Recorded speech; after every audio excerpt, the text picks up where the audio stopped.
রাখবো কুকুর প্রেমী আক্রান্ত। হ্যাঁ, পথ কুকুরদের খাবার দিতে গিয়ে আক্রান্ত হতে হলো। কোথাকার ঘটনা? সল্টলেকের ঘটনা। সল্টলেকেই আক্রান্ত পশু প্রেমী। ইসি ব্লকে এই ঘটনা ঘটেছে। ঠিক কি ঘটেছে আরো ডিটেল এ বিষয়ে অনুপ জানাতে পারবে। অনুপ, কেন আক্রান্ত হতে হলো তাকে? তিনি তো পথ কুকুরদের খাবার দিতে গেছিলেন।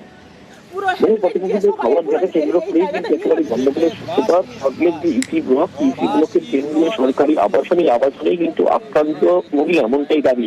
প্রতিদিনের মতো তিনি গতকালকে রাতেও কিন্তু সল্টলেকের ইসি ব্লক কেন্দ্রীয় আবাসন, তার বাইরে যখন পথকুকুরদের খাবার দিচ্ছিলেন সেই সময় এলাকার বেশ কিছু যুবক তাকে খাবার দিতে বাধা দেয় এবং সেই সময় তিনি উপেক্ষা করে যখন আবার কুকুরকে খাবার দিতে থাকেন সেই সময় কিন্তু তাকে মারধর করা হয়, স্কুটি ভাঙচুর করা হয় বলে এমনটা অভিযোগ। এরপরেই তারা একেবারে থানায় হয়েছে এবং তিনি প্রত্যেকদিন নিয়ম মেনে কিন্তু 250 বেশি কুকুর তাকে কিভাবে খাইয়ে থাকে, কিন্তু এই কুকুরকে খাওয়ানো নিয়েই কিন্তু একেবারে গন্ডগোলের সূত্রপাত, যার জেরে তাকে মারধর করা হয়। পরবর্তী ক্ষেত্রে থানায় কিন্তু অভিযোগ দায়ের করা হয়েছে। বেশ,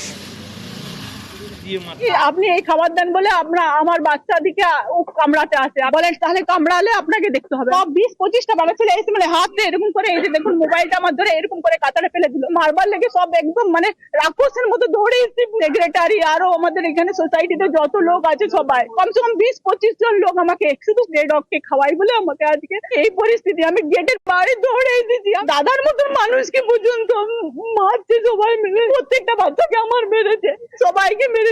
এই সোসাইটিতে মানুষরা মানুষ না, এরাই জানোয়ার। ভেতরে নাকি খাবার দিচ্ছিল বা এরকম কিছু